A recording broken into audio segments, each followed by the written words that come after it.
அன்பே சிவம் மனமே குரு என்றுணர்த்திய குருவே போற்றி. சத்தும் சித்தும் எதுவென்று உணர்த்திய குருவே போற்றி.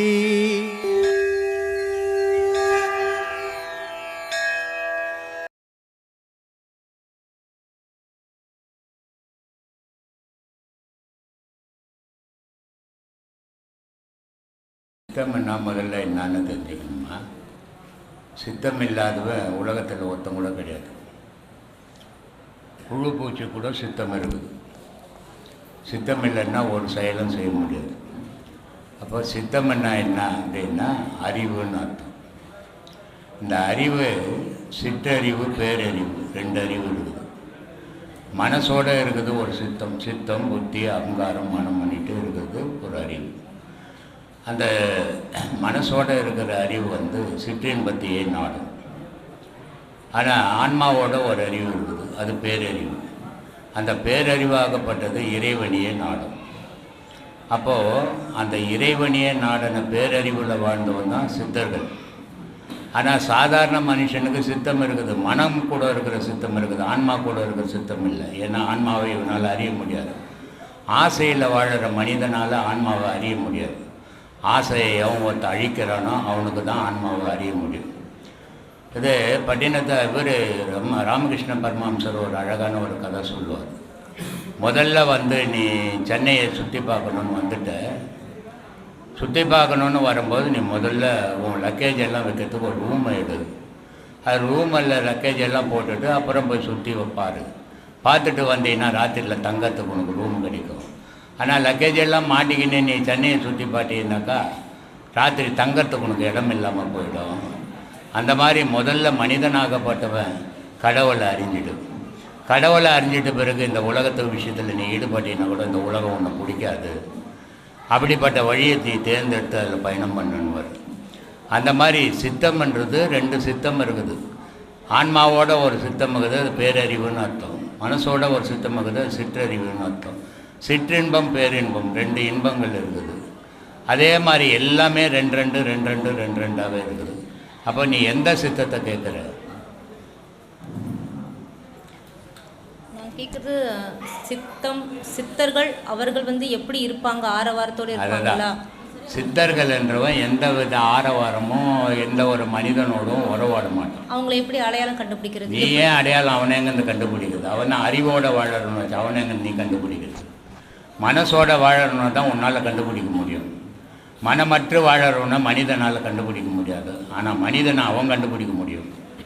ஏன்னா அவனுடைய உடலோ வள்ளலாறு 5 அடி மனுஷன், அவரை ஒரு ஃபோட்டோ எடுக்க முடியாது. ஃபோட்டோ எடுத்தால் ஃபோட்டோ விழாது. காரணம் ஏன்னா ஒளியும் சேர்ந்தால் ஃபோட்டோ விழாது. ஒளியும் இருட்டும் சேர்ந்தால் தான் ஃபோட்டோ விழும். அப்போ அவர் உடலே ஒளியாக மாறி போச்சு. அதனால் அவரை ஃபோட்டோ எடுக்க முடியல. அந்த மாதிரி சித்தர்கள் ஒளியோடவும் வாழ்ந்துடணும், இறைவனோடவும் வாழ்ந்தவங்க.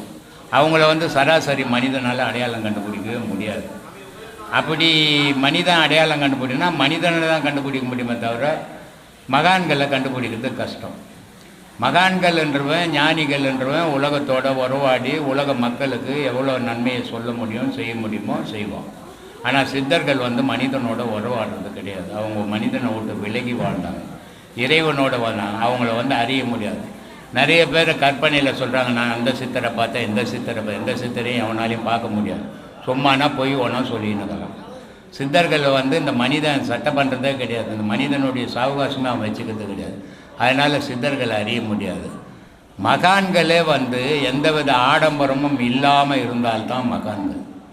எல்லா வேஷமும் கட்டியும் தெருக்கூத்து ஆடுற மாதிரி ஆடுறோம் மகான் கிடையாது. அவன் ஒன்றும் அறியல, உலக விஷயத்தில் ஈடுபட்டுனுக்கிறான், உலக விஷயத்தோடு ஒட்டு வாழறான் அப்படின்னு அர்த்தம். ஏன்னா கடவுளை எவன் ஒருத்தன் அறியிறானோ அவனுக்கு எந்த வேஷமும் கட்ட மனம் வராது, எந்த வேஷமும் கட்ட முடியாது. அவன் இருக்கிற மாதிரி தான் இருப்பானே தவிர அதில் எந்த தோற்றத்தை மாற்றவே முடியாது அவனால்.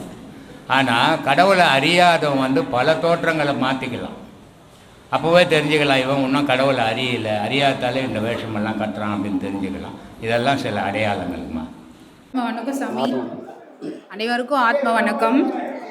மனம் மனத்தில் ஒடுங்கி மாயையெல்லாம் நீக்கி தூய ஒளி கிளம்பி என் துன்பமெல்லாம் தீர்த்து தாயை காட்டி தந்தையுடன் சேர அருள் புரிய வேண்டும். இது கற்றுக்கணுன்னா ரொம்ப ரிஸ்காக இருக்கும். ஆனால் ஒரே ஒரு முறை தான் படித்து அதை நான் உணர்ந்துட்டேன். அது புரிஞ்சிடுச்சு, அதோட விளக்கம். அப்புறம் இந்த உருவாய் அருவாய் உலதாய் இலதாய் மறுவாய் மலராய் மணியாய் ஒளியாய் கருவாய் உயிராய் கதியாய் விதியாய் குருவாய் வருவாய் அருள்வாய் குகனே. இந்த பாட்டு கிட்டத்தட்ட ஒரு 6 மாதம் நான் படிச்சிருப்பேன். புரியவே இல்லை. இது பாட்டாக படிச்சதால புரியவே இல்லை. ஆனால் ஆழ்ந்து சிந்தனை பண்ண ஒரு நாள் இந்த வேனில் போகும்போது சிந்திப்பேன். உருவாய் அருவாய் உலதாய் இலதாய் அப்படின்னா என்ன? உருவனா உருவம், அருவனா அருவம். உருவாய் அருவாய் உலதாய் இலதாய் மறுவாய் மலராய் மணியாய் ஒளியாய் கருவாய் உயிராய் கதியாய் விதியாய் குருவாய் வருவாய் அருள்வாய் குகனே. அப்போ சிவனோட புள்ளதான் குகன். அப்போ இந்த பாட்டு இன்னொரு முறை பாடுறேன். உருவாய் அருவாய் உலதாய் இலதாய் மறுவாய் மலராய் மணியாய் ஒளியாய் கருவாய் உயிராய் கதியாய் விதியாய் குருவாய் வருவாய் அருள்வாய் குகனே. இப்போ குருவோட புள்ளதான் குகன். அப்போ குருவாய் வருவாய் அருள்வாய் குகனே. இந்த பாட்டுக்கு முழு மீனிங் இன்னைக்கு தான் எனக்கு புரிஞ்சுது. குருவோட புள்ளதான் குகன். அவரு தான் இங்க சாட்சாத்தா உட்கார்ந்து இருக்காரு. இதுதான் ஐயா சொல்ல நினைச்சிட்டேன். அப்புறம் நீங்க நினைக்கிறீங்க இல்லையா, இந்த பொண்ணு தைரியமா பேசுது ஸ்டேஜ்ல, ஒரு 4 மாசமா அது ஏதோ பேசிட்டு போகுதுன்னு நீங்க நினைப்பீங்க. உண்மை என்ன தெரியுங்களா? நான் ஸ்டேஜில் பேசிட்டு போயிட்டு அங்கே போய் ஐயா கோவில்கிட்ட போயிட்டு ஐயாவோட இடத்துல போயிட்டு நான் பாடம் பண்ணும்போது உள்ள ஒன்று வரும். மா அங்கே உட்காந்து பேசுனது நீயா அப்படின்னு கேட்பாரு. இல்லைப்பா, உனக்குள்ளே இருந்து பேசுனது நான். அப்படியே அழகு வந்துடும் எனக்கு. சத்தியமாக என்னால் யோசிச்சு கூட பார்க்கவே முடியாது அந்த மாதிரி எல்லாம் நான் பேசுவேன்னு. நான் ஒரே ஒரு கேள்வி மட்டும்தான். என்னோட கேள்வி, ஐயா வாழை மரத்துக்கும் மற்ற மரம்லாம் ஸ்ட்ராங்காக இருக்குது, வாழை மரம் இப்படி இருக்கே, இது மட்டும்தான் என்னோட கேள்வி. மீதி எல்லாமும் ஐயா தான். ஐயா உருவம் தான் நான். வாயிலிருந்து வர வார்த்தை ஃபுல்லாக உங்களோடது. நான் ஆல்ரெடி நான் சொல்லியிருக்கிறேன். ஸ்கூல்லையே சொல்லிட்டு ஒரு பக்கமாக நின்று யோசிப்பேன். நானா இது நான் இல்லை, நீங்கள் எனக்குள்ளே இருந்து பேசுகிறேன்றது. அதுதான் ஐயா உண்மை. அப்புறம் அங்கே உட்காந்துருப்பேன், பின்னாடி உட்காந்துருப்பேன். ஐயா டீ பிரேக் சொல்லுவார். அதிலிருந்து உடம்பெல்லாம் ஆடும், அப்படியே கடை நாடு. இங்கே உட்காராதே, எந்திரிச்சு போன்னு. நீங்கள் எனக்கே அசிங்கமாயிடுச்சு. என்னடா நம்மளே பேசின்னு இருக்கிறோம், மற்றவங்க எவ்வளோ பேர் வர்றாங்க, ஏன் அவங்கெல்லாம் பேசக்கூடாதா அப்படின்ற மாதிரி வரும். ஆனால் அங்கே என்னை உட்காரவே விடாது. நீ போ, எந்திரிச்சு போய் பேசு, போன்னு அமுச்சு விட்டுரும். அங்கெல்லாம் ஒன்றுமே சிந்தனையே வரவே வராதுங்க. சத்தியம்னா என்னன்னு தெரியுமா? சத்தியம்னா அது இந்த மேடை தான் சத்தியம். சத்தியத்தை கண்ணால் பார்க்காதவங்க, சத்தியத்தை கையால் தொடாதவங்க, சத்தியத்தில் உட்காந்து பேசாதவங்கெல்லாம் இதுதான் சத்தியன்றது புரிஞ்சுக்கணும். ஏன்னா அது இங்கே பேசுங்க. இங்கே பேசினாதான் உங்களுக்கு தெரியும். நீங்கள் தயங்கி அங்கேயே உட்கார்றதில்ல. உங்ககிட்ட நிறைய எக்ஸ்பீரியன்ஸ் இருக்குது. ஐயா எல்லாத்தையும் கொடுத்துருக்குறாரு. எல்லாத்தையும் வாங்கி வச்சுன்னு அமைதியாக இருக்கக்கூடாது, வெளிப்படுத்தணும். அது நீங்கள் இங்கே வெளிப்படுத்தினா அது உங்களுக்கு புரியும். அப்புறம் ஐயா நான் ஒரு கேள்வி கேட்குறேன். ஐயா இப்போது மும்மலம் அகற்றி அந்த தேங்காய் நம்ம உடைக்கிறோம் ஐயா, உடைச்சி நம்ம பக்கம் வச்சுக்கிறோம். ஆனால் இந்த பிள்ளையாருக்கு ஏன் ஐயா செதற்காய் அடிக்கிறாங்க? சொல்லணுமா? அதுக்கு சொல்லணும். அதுக்கு முன்னாடி ஒரு விஷயம் ஐயா சொல்லுவார். நான் பெத்த புள்ளன்றாங்க. நான் பெத்த புள்ளன்னா அப்பா எப்படி இருக்கிறானோ அதே மாதிரி தான் வரணும். ஏன் வரமாட்டுறாங்க? அப்புறம் நாம் பெத்த புள்ளையான்னு கேள்வி கேட்பார். ஒரு நீட்டு சுரக்கா போட்டால் நீட்டு சுரக்கா தான் வரும், குண்டு சுரக்கா போட்டால் குண்டு சுரக்கா தான் வரும். அப்போ எதுலேயுமே மாற்றம் இல்லாமல் அந்த விதை எப்படி இருக்குதோ, அந்த மூலம் எப்படி இருக்குதோ அதே மாதிரி தான் முளைச்சி விருட்சமாக வரும் எல்லா பொருளும். ஆனால் மனுஷன் மட்டும்தான் அப்பா மாதிரி புள்ள வர்றதில்லை. புள்ள மாதிரி அர்த்தம் வரதில்லை. ஒரு விதையிலேருந்து ஒரு விதை வரனா ஒரே பொருள் வரும். மனுஷன் மட்டும்தான் மாறி மாறி மாறி வருவான். நாம யாரோட புள்ள? ஐயாவோட புள்ள. நீட்டு சொரக்கா போட்டா நீட்டு சொரக்கா தான் வரும், குண்டு சொரக்கா போட்டா குண்டு சொரக்கா தான் வரும்ன்ற மாதிரி ஐயா எப்படி நான் எல்லாத்தையும் கொடுத்துட்டு நான் குரு இல்லைன்னு சொன்னாரோ அதே தான் இந்த ஆசிரமத்தை பொறுத்த வரைக்கும் ஐயாவை தவிர வேற யாரும் குரு கிடையாது. அதை எந்த காலத்திலும் ஏற்றுக்கவும் முடியாது. அந்த அரியாசனம் ஐயா ஒருத்தருக்கு மட்டும்தான் தகும். நம்ம யாருக்கும் அப்படி ஒரு பக்குவமோ ஒரு எதுவுமே கிடையாது. அந்த ஞானம் ஐயாவை தவிர நம்ம யாருக்குமே கிடையாது. இது ஒரு நிலா மாதிரி. நான் சூரியன் இல்லைன்னா நிலாவுக்கு பிரகாசம் வருமா? சூரியனை மறைச்சிட வருமா சாமி? சூரியன் தான் ஒன்று. அந்த சூரியன் கிட்ட இருந்து வாங்கி பசுனால இது ஒரு நாளும் சூரியனும் ஆகாது. சீடன் என்னைக்கும் சீடன் மட்டுமே, என்னைக்கும் குருவாக முடியாது. நம்ம எல்லாருடைய வேலையும் நம்முடைய குருநாதரை நம்ம தலைமையில சுமந்து அவருடைய புகழை இந்த உலகம் ஃபுல்லாக கொண்டு சேர்க்கறதுக்கான ஒரு கருவி மட்டுமே. நாம குரு இல்லை. இப்போ சீடர்கள் எல்லாரும் என்ன குருன்னு சொல்லியிருக்கீங்க, அதனால குருவாயிட முடியுமானா அப்படி குருவாக முடியாது. ஏன்னா ஒரு குருன்னா யாரு, எப்படி இருக்கணும்னா, குருன்ற வார்த்தைக்கு பொருள் தேட வேண்டியதில்லை. ஒரு குருன்னா யாருன்னா, ஒரு நெருப்பு தன்னை சார்ந்த எல்லாத்தையும் நெருப்பாக்கக்கூடிய சக்தி இருக்கும். அதே போல தனக்குள்ள இருக்கிற அந்த தைரியத்தையும் தன்னம்பிக்கையும் ஞானத்தையும் அடுத்தவங்களுக்கும் யாரால கொடுக்க முடியும் சொன்னால் அவர் மட்டுமே குரு. அதை தன்னுடைய வாழ்நாள் ஃபுல்லா சாதிச்ச ஒருத்தர் யாருன்னா நம்முடைய குருநாதர் சர்க்குரு பிரம்மஸ்ரீ நித்யானந்த சுவாமிகள். அவருடைய பேச்சை கேட்டு மரணத்தோட விளிம்புல போய் தப்பிச்சு வந்தவங்க இன்னைக்கு கணக்கில் அடங்காதவங்க இருக்கிறாங்க. வாழ்க்கைனா எது தெரியாது சாமி, வாழ்வுனா எது தெரியாது சாமி, நல்லது கெட்டதுன்னா எதுவும் தெரியாது சாமி. ஆனால் ஐயாவுடைய பேச்சை கேட்டதுக்கு அப்புறம் தான் இது எல்லாத்தையும் தெரிஞ்சுக்கிட்டேன், அதனால இன்னிலேருந்து நான் ஒழுக்கமா வாருன்னு சொன்னவங்க எத்தனையோ பேர். அப்போ உலகத்துல ஒரு மாற்றத்தை விதைக்கக்கூடிய சக்தி யாருக்காவது சாதாரண மனுஷனுக்கு கிடைக்குமா? வாய்ப்பே கிடையாது. தன்னை கிட்ட இருந்து யார் மாற்றத்தை தொடங்கினாங்களோ, தனக்குள்ள யார் மாற்றத்தை தொடங்குவாங்க, மனித இனம் எப்பவுமே அவங்க மாறலையே இவங்க மாறலையேன்னு ஏங்குற ஒரு கூட்டமாவே சேர்ந்து ஒரு நாள் செத்து போயிடும். உலகம் மாறணும்னா முதல்ல தான் மாறணும்னு யார் சிந்திப்பாங்கன்னா ஒரு குருநாதரால் மட்டுமே. மாற்றத்தை தனக்குள்ள இருந்து தான் தொடங்கணும்.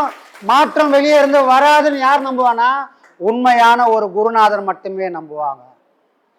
அப்போ தனக்குள்ள ஒரு மாற்றத்தை உருவாக்கின்னு அந்த விருச்சம் அந்த வேறு இந்த உலகம் உள்ளா இருக்கிற எல்லா உள்ளத்திலையும் போய் அந்த எல்லா உள்ளங்களும் மாற்றங்களை அனுபவிக்கணும்னு ஒருத்தர் இருக்கிறாருன்னா அவர் மட்டுமே குரு, வேற யாரும் குருன்றவங்க கிடையாது. இன்னைக்கு மாலை போட்டுட்டீங்க, மரியாதை போட்டீங்க, இதெல்லாம் என்னத்தை காட்டுதுன்னா உங்களுடைய அன்பை காட்டுது. ஐயா சமாதி ஆனதுக்கு அப்புறம் இந்த ஆசிரமம் என்ன ஆகுமோன்னு நினைச்ச உங்களுடைய ஏக்கத்தை காட்டுது. அதை தான் நான் இங்க எதிர்பார்க்கிறேனே தவிர நான் ஒரு நாளும் குரு ஆக முடியாது. இது ஒரு நிர்வாக வசதிக்காக. ஒரு ஐயா சமாதி ஆயிட்டாங்க, யார்ப்பா சொல்லணும், அடுத்தது யார்ப்பான்னா அந்த நிர்வாகம் அடுத்து இவங்க பண்றாங்கன்னு காட்டுறதுக்காக மட்டும்தான் குருவை தவிர அவருக்கு இணையோ இந்த உலகத்துல ஒருத்தனும் இல்லை. அப்படின்னா என்ன அர்த்தம்? நானும் இல்லைன்னு அர்த்தம். அவரு இந்த உலகத்துக்கு சூரியன் மாதிரி. இன்னொரு சூரியனை இந்த வாழ்நாள நம்ம பார்த்துருக்குறோமா? நமக்கு முன்னோர் யாருன்னா பார்த்துருக்காங்களா? நமக்கு அப்புறம் வரவங்களாம் யாரும் பார்க்க முடியாதுன்ற மாதிரி குருநாதருக்கு இணையா, நம்மளுடைய குருநாதருக்கு இணையா இன்னொரு பக்குவப்பட்ட ஆன்மாவை இறைவன் நமக்கு காட்ட போவதும் இல்லை. சரிங்களா? அப்போ இந்த அன்பெல்லாம் நான் ஏற்றுக்கிறதுக்கு காரணம், ஏற்றுக்கிறதுக்கு எதுக்காகன்னா இதெல்லாம் நிர்வாக வசதிக்காக மட்டும்தான். சரிங்களா? நல்ல சாமி. என்னம்மா கேட்டீங்க? சிதறுக்காய் ஏன் பிள்ளையாரப்பாவுக்கு உடைக்கிறோம், மற்ற தெய்வத்துக்கெல்லாம் உடைச்சி நம்மளை பார்த்து வைக்கிறோம்? ஆமாம். முதல்ல யாரை கும்பிட சொன்னாங்க? விநாயகர். 1000 தெய்வங்கள் இருக்குது. மேலே சிவனில் ஆரம்பித்து படிப்படியாக வந்து எங்கே வச்சாங்க? பிள்ளையாரில் வந்து நிறுத்திட்டாங்க. ஆரம்பிக்கும் போது எங்கேருந்து ஆரம்பிக்கணும்? பிள்ளையார்லேருந்து ஆரம்பிக்கணும். முடிவு வேற எங்கேயோ இருக்குது. அப்போது மற்ற தெய்வங்களை பார்க்கும்போது தேங்காவை உடைச்சி இந்த உள்ளகிற பொருள் எவ்வளோ சுத்தமாகவும் பரிபூர்ணமாகவும் பார்க்கறதுக்கு அழகாகவும் இருக்குதோ அந்த மாதிரி உன் மனசை மாத்துறா அப்படின்றத காரணமாக இருக்கிறாங்க. பிள்ளையார் என்ன பண்ணுறாரு? ஏன் சதுர தேங்காய் உடைக்கிறாங்கன்னா, அந்த பக்குவ நிலை உனக்கு வரணும்னா ஆணவம் கண்மம்ன்ற 3 பொருளையும் முதல்ல இந்த தேங்காய் உடைக்கிற மாதிரி முதல்ல என்கிட்ட உடைச்சிடுறா. இந்த தேங்காய் உடைக்கிற மாதிரி உங்ககிட்ட இருக்கிற ஆணவம் முதல்ல உடையணும். ஆணவம் இருக்கிற மனுஷன் ஆண்டவன் கிட்ட சேர்க்கறதே இல்லை. அப்போ உனக்கு ஆண்டவனை பார்க்கணுமா? ஆணவத்தை அழிச்சிரு. உன்னை நீ என்ன செய்யறன்னு தெரியாம கண்மத்தில் மாட்டி முடிக்கிற. அப்ப கண்மத்தை அழிச்சிரு. இது 2 அழிஞ்சா என்ன வரும்? மாயை உன்னை விட்டு தூரமா போய் நின்றுடும். அப்போ முப்பொருளை நீ என்கிட்ட அழிச்சிட்டேன்னா பரம்பொருளை நான் உனக்கு காட்டுறதுக்கான வழியை திறந்து வைப்பன்றதுக்காக தான் பிள்ளையாருக்கிட்ட முன்னாடி என்ன பண்றான்? செதறுகாயின்ற அந்த தேங்காயை உடைச்சி வழிபாடு செய்கிறோம். மற்ற தெய்வங்களுக்கு இதை கடந்து வந்ததுனால ஏன் உள்ளம் உன்ன மாதிரி தான்ப்பா இருக்குது, சுத்தமாக இருக்குதுன்னு இறைவன்கிட்ட காட்டுறதுக்காக வச்சிருக்கிறோம். புரியுதுங்களா? அப்போ புள்ளியாரை பார்த்தா முதல்ல என்ன பண்ணா? தேங்காய் உடைச்சிடணும். தேங்காய் இது நமக்குள்ள இருக்கிற ஆணவம் கண்மம் மாயன்ற முப்பொருளை பிள்ளையார்கிட்ட செதறு தேங்காய் வர்ற மாதிரி உடைச்சிட்டு தான் கோயிலுக்குள்ளேயே நாம் போனால் இறைவன்ற அந்த பரம்பொருள் நம்மளை தேடி வருவான்றதுக்கு அடையாளம் தான். அதெல்லாம் நடு ரோட்ல போட்டு உடைக்கணும் ஐயா. அது அங்கதான் உடைக்கிறாங்க. சுத்தி எடுத்துன்னு போய் நடு ரோட்ல தான் உடைக்கிறாங்க. ஆமா. ஏன் நடு ரோட்ல உடைக்கிறாங்கன்னா, நான் உடைச்சதை எல்லாரும் பார்க்கணும். ஓஹோ, நம்ம கூட இந்த மாதிரி அழிஞ்சால் மட்டும்தான் நமக்கும் ஒரு வாழ்வு வரும்னு எல்லாரும் தெரிஞ்சுக்கணும். புரியுதுங்களா? ஐயா கூட வீட்லயே ஆசிரமம் நடத்தின்னு உபதேசம் கொடுத்துருந்தாரு. எவ்வளோ பேருக்கு போய் சேரும்? அவரும் வீதிக்கு வந்து என்கிட்ட இவ்வளோ பெரிய ஞானங்குது வாங்கப்பா அப்படின்னு கூப்பிட்டதுக்கு அப்புறம் தான் நாமெல்லாம் வந்தோம். எந்த ஒரு விஷயமும் ஞானமாக இருந்தால் கூட அடுத்தவங்களுக்கு கொண்டு போகக்கூடிய வல்லமை இருந்தால் மட்டும்தான் நல்ல விஷயங்களும் போய் சேரும். வீட்லேயே வைக்கிறது நான் நல்லவன் என்கிட்ட இந்த பொருள் இருக்குதுன்னா யாருக்கும் தெரியாது. அப்போ எந்த ஒரு விஷயத்தையும் நாம் அடுத்தவங்களுக்கு கொண்டு போகக்கூடிய கருவியாக இருக்கணும். அப்படி ஒரு கருவியாக யார் இருக்குது? இந்த யூடியூப் இருக்குது. இந்த யூடியூப்னு ஒன்று இல்லைன்னு சொன்னால் ஐயாவோடைய பேச்சையே நான் தான்ப்பா பேசினேன், அந்த பேச்சுக்கு ஓனரே நான் தான் சொல்லக்கூடிய ஆள்லாம் இந்த உலகத்தில் இருக்கிறாங்க. ஐயா தான் பேசினாருங்க, சாட்சியாக இருக்கிறது இந்த யூடியூப் மட்டும்தான். அது இல்லைன்னா எப்போவோ மண்ணை போட்டு மூடிட்டு இருப்பாங்க. தெரியுதுங்களா? அப்போ ஒரு கருவி வேணும். இங்கே இருக்கிற நாம கூட ஒரு கருவி மாதிரி தான். எந்த கருவி? ஐயாவோட புகழை தாங்கி அதை கொண்டு போய் உலக மக்களுக்கெல்லாம் கொண்டு சேர்க்கக்கூடிய ஒரு கருவியாக இந்த நாளில் இருந்து நாம் தொடங்கணும். சொன்னாதான் எல்லாமே தெரியும். நம்ம மனசில் ஐயாகிற நம்ம மனசில் பூட்டி போட்டு வச்சுருந்தா யாருக்கு தெரியும்? என் மனசில் இருக்கிற ஐயாவை இந்த உலகம் ஃபுல்லாக கொண்டு போகிறதுக்கு நாம் எல்லாருக்கிட்டையும் பேசணும்.